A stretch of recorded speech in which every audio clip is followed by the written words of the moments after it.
Salut à tous, j'espère que vous allez bien. On se retrouve aujourd'hui pour un match sur FIFA 14, pronostic de la 17e journée entre l'AS Monaco et l'AC Ajaccio. Voilà, j'ai acheté FIFA 14 comme je vous l'ai dit à l'ancienne vidéo, ceux qui me suivent. Et donc je vais faire également des pronostics sur FIFA 14. Et également sur PES 14, je continuerai. Voilà, on va s'intéresser donc tout de suite aux compositions d'équipe de ce pronostic entre Monaco et Ajaccio de la 17e journée. C'est la composition d'équipe que vous pouvez voir de Monaco. J'ai modifié moi-même les globaux de peu, pas énormément, mais pour que ça ressemble vraiment à la réalité. Par exemple, Zubazic, je l'ai un petit peu mieux noté, ou Ochoa également. Donc voilà, Ragui, Carvalho, Abidal, Kurzawa, ce seront les défenseurs monégasques, Obadi, Toulalan, Campos, Moutinho, Rodriguez, les milieux de terrain monégasques et Falcao en pointe. À noter que donc Radamel Falcao était absent contre Rennes. Est-ce qu'il sera titulaire là? Oui, puisque je crois qu'il était là contre Nice. Voici le banc avec 3 milieux de terrain, 3 attaquants. Ferreira Carrasco est incertain pour cette rencontre. Voilà. Et côté donc ajaxien, vous pouvez voir Ekange, Barthes, Dilna, Perroso, Bonnard, donc pour la défense, Pierazzi, Lan, André et Cavalli pour le milieu de terrain, et Taloa et Eduardo en pointe. Voilà, donc ensuite vous voyez les remplaçants: Sissoko, Tonucci, Popescu, Mostefa, Fati, Arrache, Oliège. Voilà. Je suis très content de vous retrouver donc sur FIFA 14 pour continuer cette série donc de pronostics en CPU vers CPU. Donc c'est moi je suis content.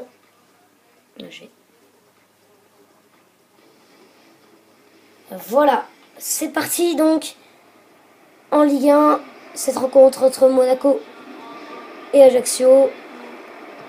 Ajaccio en gris pour que ça se ressemble au maillot, puisque lui a deux maillots sous blanc. Et la SM de Caen en blanc et rouge.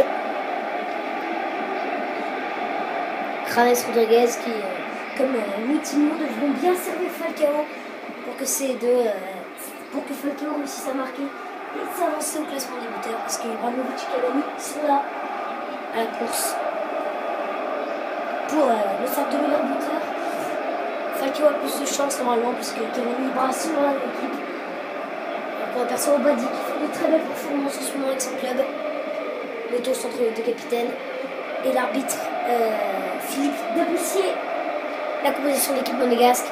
Donc je vous ai présenté, on voit les remplaçants. Avec Zubazic donc en 4-2-3. Avec Rodriguez à gauche, puisque celui qui est incertain, c'est bien évidemment Ferreira Carrasco, le Belge. C'est la composition milieu 11 type pour l'AC Ajaccio.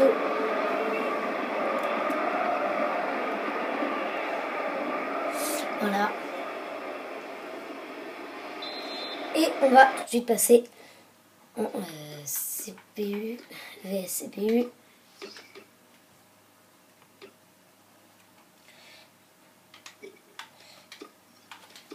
Voilà.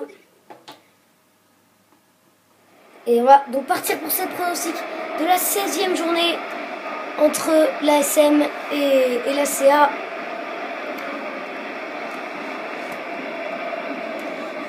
Allez, avec... Ah, j'ai oublié de mettre les noms des joueurs.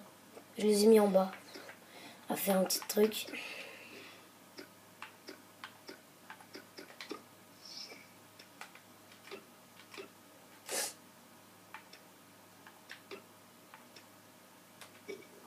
Ça.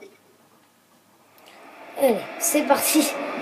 On se reprend avec Mounir Obadi qui va continuer. Lan qui arrive vers João Moutinho pour Lucas Campos, pour Obadi pour Radamel Falcao, et ça part très vite dans ce début de rencontre. 4 minutes de jeu déjà, et l'ouverture du score du Colombien Radamel Falcao. Quel début de match monégasque, quel début avec Obadi qui fait le travail. Et Falcao qui fait autre choix. Va tromper donc le gardien mexicain. Ça fait déjà 1-0 ici au stade Louis II pour Monaco contre cette équipe d'Ajaccio. Et ouais, très bon début de match là pour les Monégasques. Allez, Talo, l'ancien Romain, qui évolue donc à l'AS Rome en Italie, avec Ange Bart côté droit. Ange Bart, il veut aller servir. Talo, la frappe de Talo. Ragui qui va se dégager, une très grosse occasion qui a fait permettre à cette équipe de la CIA d'égaliser, je le rappelle, déjà 7 minutes. Donc avec ce but de Falcao, la 4e, l'AS Monaco mène pour l'instant ici au stade Louis de Chély contre Ajaccio. Tout ballon. Ah, Pierre-Adi qui va récupérer, belle récupération. Il va s'arrêter tout de suite André. Donc on le sait, hein, Ajaccio, l'AS Monaco complètement favori. On sait que Ajaccio a énormément de mal. Cette saison va peut-être descendre avec l'écart qu'il y a au classement. Ils voient que c'est encore possible qu'ils se maintiennent pour avoir encore des équipes corse en Ligue 1. Mais ça va être quand même très dur déjà après ce début de saison raté. Très mauvaise passe donc là de Rames Rodriguez, la récupération elle est ajaxienne avec Perroso. Pour Bonnard. Lannes. Il va continuer Lannes. Ça a l'air Perroso. Moment de Perroso qui a donc marqué, je crois, contre l'Olympique de Marseille après la défaite d'Ajaccio 3-1. Ici même à Ajaccio, je crois. Eduardo. Attention, Ragui qui va réussir à récupérer. Allez, c'est parti. Ragui qui va aller servir qui c'était, je crois, vers Rames Rodriguez. Mais de toute façon, ce ballon est trop haut de la part de Ragui. On sait Ragui qui n'est pas arrière droit. En général, il est plutôt défenseur central. Mais comment ça s'appelle, Claudio Ranieri préfère le faire jouer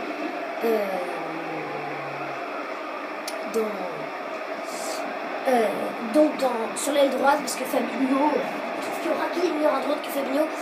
Pourtant, Ragui qui a un peu de difficulté, on voit côté droit parce que c'est pas son poste de prédilection. Talo, il peut aller servir Pierre-Adi côté droit. Attention, la défense d'Abidal, très beau dribble de Pierre-Adi, il peut aller centrer. C'est ce qu'il va faire, mais sans contrer par Kurzawa, le défenseur monégasque. Ce sera même donc une touche pour les Ajacciens. André, allez, c'est encore un nouveau dribble devant Kurzawa. Ce sera cette fois un corner pour Ajaccio. 23e minute de jeu. Le corner, il est tiré. Ricardo Carvalho qui va dégager de la tête sur Radamel Falcao. Pour Moutinho. Il va essayer de servir Falcao. Non. Mauvaise passe du Portugais Raul Moutinho, qui, je le rappelle, qualifié pour la Coupe du Monde. Donc Radamel Falcao qui a ouvert le score à la 4e minute, je le rappelle. Après un bon service et une belle action portée par Mounir Obadi qui en ce moment est en grande forme avec cette équipe monégasque. Falcao. Lucas Ocampos. Attention, le dégagement d'Ilna. Ça va sur Eduardo. Pour Talo. Il peut y aller Talo. Il va dans l'espace de Talo, ça revient sur Ragui. Une nouvelle récupération à Ajaccio avec Lannes. Lannes, il peut aller servir André côté droit. On va essayer d'entrer à la surface de réparation. Ça revient quand même sur Ange Bart côté droit. Encore une fois. Le centre d'Ange Bart, ça va aller sur la tête. Ricardo Carvalho qui va réussir à dégager. Le ballon est toujours Ajaxien et Cavalli. Donc pour Eduardo. Il essaie de récupérer le ballon monégasque, mais ils n'ont pas de peau. La tête et l'égalisation ajaxienne sur ce but de Talo, l'ancien Romain qui a quitté l'AS Roma pour arriver à la Ajaccio pendant ce mercato. Et Eduardo, le très bon centre. Et Talo qui est complètement laissé seul par la défense monégasque. Carvalho Abidal qui on sait n'y arrive plus trop en ce moment. Et là, Talo qui vient réussir à mettre sa tête à la demi-heure de jeu pour égaliser après l'ouverture du score à la 4e minute de Radamel Falcao. Obadi. Pour tout l'allant. Et Raul Moutinho. Il va servir à Ocampos. Il va essayer de dribbler, il revient sur lui-même. Il va servir à Obadi qui était monté. Mounir Obadi, pour l'instant c'est les Monégasques qui ont le ballon après cette égalisation, pardon.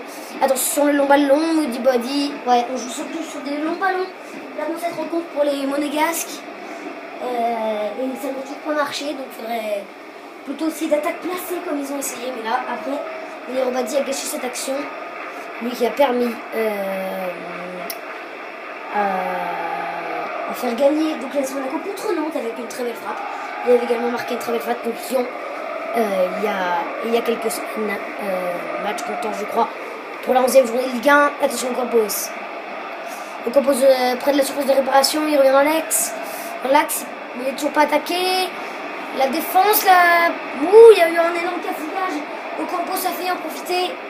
Mais la défense, elle est là. Et par contre, ça revient sur Ragui. Ragui qui est monté aux avant-postes. Ragui va continuer. Allez, on va s'avérer au Campos. Un nouveau dribble Campos et Bonheur qui récupère côté gauche. Cavalli.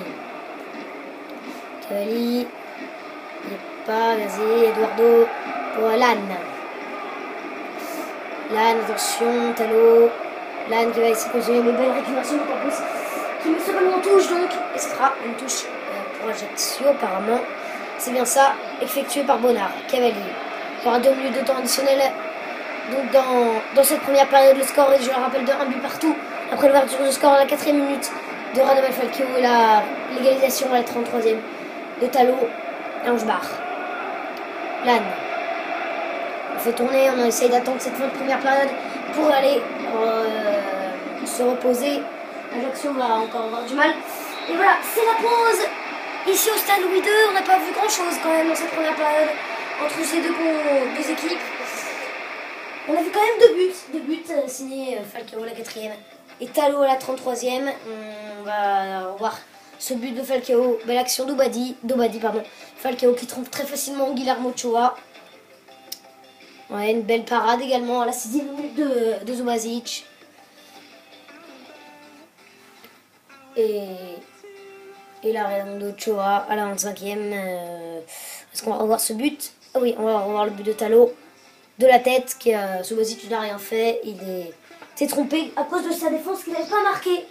Le jeune Talot. Voilà, on voit que les stats ne sont... On n'a vu que 3 tirs dans cette première période. C'était... Ouais, on n'a pas vu énormément de football. Hein. Monaco qui n'y arrive pas trop. Il perd, voilà, 48% de possession. 8 tacles chacun. Voilà, 2 corners quand même pour Ajaccio. 8 tacles, voilà. Qui buts donc. Monaco qui a tiré une fois au but. Un but, voilà. Ça montre qu'ils ont quand même un attaquant de grande classe. Voilà, c'est fini pour cette première période. Le lien de la deuxième période est dans la description. Et moi, je vous retrouve à tout de suite donc pour cette deuxième période du pronostic de la 17e journée entre l'AS Monaco et l'AC Ajaccio. Le score d'un partout. Allez, à tout de suite.